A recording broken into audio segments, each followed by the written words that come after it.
Welcome, everybody. This week's Joy of Gratitude has been sponsored in memory of the 45 people who passed away last week in the crash in Iran. It's been a long, hard week for the Jewish people, and I and many others have spent most of the last few days crying. Only last week, I was talking in the session that we had, I was talking about lifting ourselves up after tragedy, being grateful for the ability to start again and rebuild. Little did I know how relevant that would be for this week. We are not prophets, and we cannot know why in the spiritual realm this was supposed to happen. But there are stories that are coming out, stories about the exceptional people that have passed on and how they lived their lives. Stories of people who were always smiling, always friendly, people who gave immense amounts of money to charity, people who were immersed in spirituality, people who lived with unconditional love to all their fellow Jews. I mean, you can see from some of the families, some of the stories that are coming out of the shivers, what type of people we're dealing with. People who were working themselves to grow and develop their midot, their good character traits, and people who saved others rather than themselves.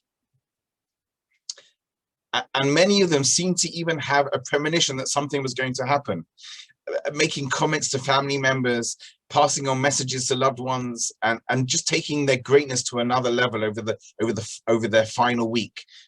Family members are saying that they noticed something different about their relative over this last week. As this is about gratitude, I want to share 3 stories related to this topic that I have heard. Some of you may have heard these stories already because some of them have been publicized, but I think it's worth internalizing them, and I apologize if I get emotional because it's an emotional topic. I went today to the shiva of a 13-year-old boy in my neighborhood, Eliezer Yitzchok Koltai, Azi Koltai. The father related that a couple of days ago, 3 of the street cleaners came to the shiva. Rather unusual sight. He turns to them and he says, "Thank you for coming. Why are you here?" So they said, "Well, we didn't know, but when we saw the picture, we recognized him."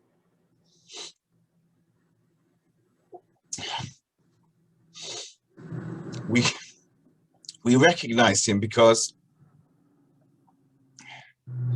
he used to come up to us and he used to say, "Thank you. Thank you for keeping our roads clean." Can you imagine a 13-year-old boy who spends his time seeing what for many would be invisible people? That's story number 1. Story number 2. Excuse me, I was there today as well. I don't know the family, but there was something that pulled me to go to the shiva. And his mother said, not only did the street cleaners come to pay a shivakul, but they came to daven shacharis with them. They weren't Arab street cleaners, they were Jewish street cleaners. And they came to be part of the minyan. Thank you. The second story I want to share is about a man called Yonatan Chevroni, a 20-year-old. And when they looked at his siddur, he had cut out some very short clips from a newspaper and stuck them into his siddur in a specific place. Every single morning, we've talked about it before, we say a prayer, Elokai Neshama, where we thank Hashem for giving us back our soul in the morning when we wake up.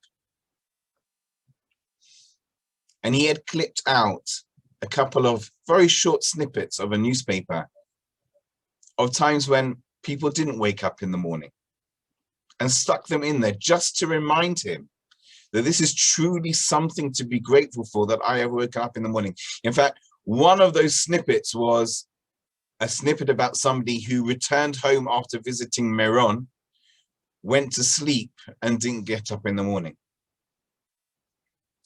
Here was somebody who was working on himself to have the gratitude that he was alive.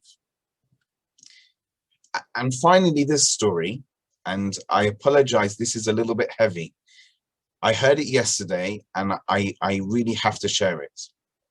You may be aware that there were a couple of families who lost 2 children.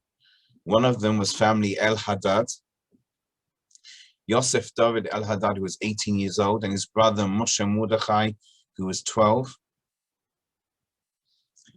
Yesterday, I think, somebody turned up at their shiva. This was a person who came straight from hospital, still wearing his pajamas and in a wheelchair. He explained that he had to come to the shiva to share this story. And this is what he said. He didn't know the family at all. He himself had been at the bottom of the crush, and he had lost all life signs, but Hashem had decided that it wasn't time for him yet, and they managed to revive him. He wanted to tell the family that when he saw the pictures of those who passed away, he realized that he had been lying there underneath everything, next to their older son, Yosef David. He wanted to tell the family what their eldest son had been doing at those moments. He said, your son kept on repeating, Toda lecha Abba, thank you, Father in heaven. And every time it became harder for him to breathe or something else happened to make it more difficult, again he said, Toda lecha Abba, thank you, Father in heaven. And when he could see that I was getting distressed, he said to me, sing Mizmor LeTodah with me. That's Psalm 100. We say it every morning. It's a psalm of thanksgiving. It's a very short psalm that we express our deepest thanks to Hashem. Hashem is good. His kindness endures forever. And this guy who's just come out of hospital says, we said this together a few times until your son realized it was time. And then he said Shema and left. Can you imagine the greatness of this young man, 18-year-old? In the midst of terror, he's calmly thanking God for everything he has been given, right up till the end. We're hearing these stories not just so that we can listen in awe to these angels among men, but so that in some way, we can emulate them.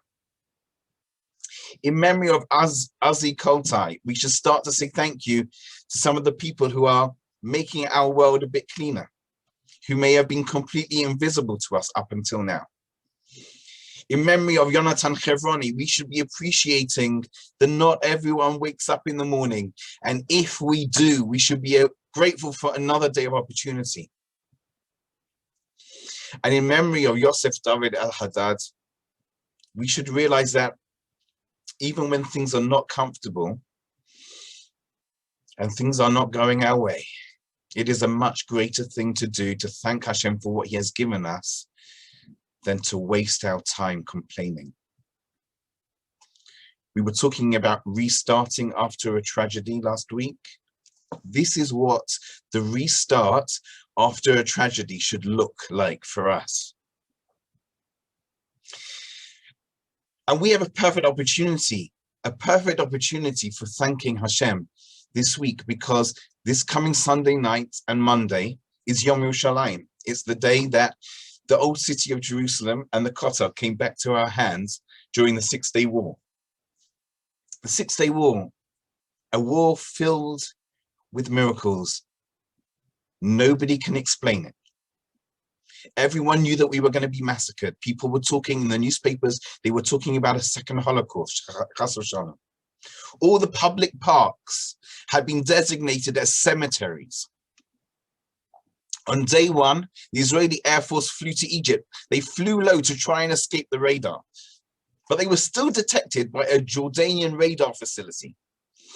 The person there sent a coded message to the Egyptians, but miraculously, the Egyptians had changed their coding frequency just the day before. And the Jordanians had not been updated on that change. Therefore, the Egyptians had no warning. Half of the Egyptian Air Force was destroyed within minutes. And for some reason, there was also no order to fire any anti-aircraft fire. The Syrian and Jordanian Air Force were also decimated on that day. By day 3, we had the old city back. with the famous words on the radio, Ha Habayit Biyadenu. On day 4, we had Chevron back. On day 5, a significant and well-guarded position on the Golan Heights was overtaken by a unit of only 25 men. How? Who understands? On day 6, the whole of the Golan Heights was captured, everything was won, and there was a ceasefire by the evening. No one can explain this. Hashem was just performing miracles for us. Last night I went to a wedding overlooking the Kotel and Har HaBayit. The full redemption is not here yet, but we don't have a temple yet. But the coming week, we celebrate a major step forward in that direction. Grab hold of these opportunities to be thankful, especially at a time like this. Thank you so much, and I'll see you next week.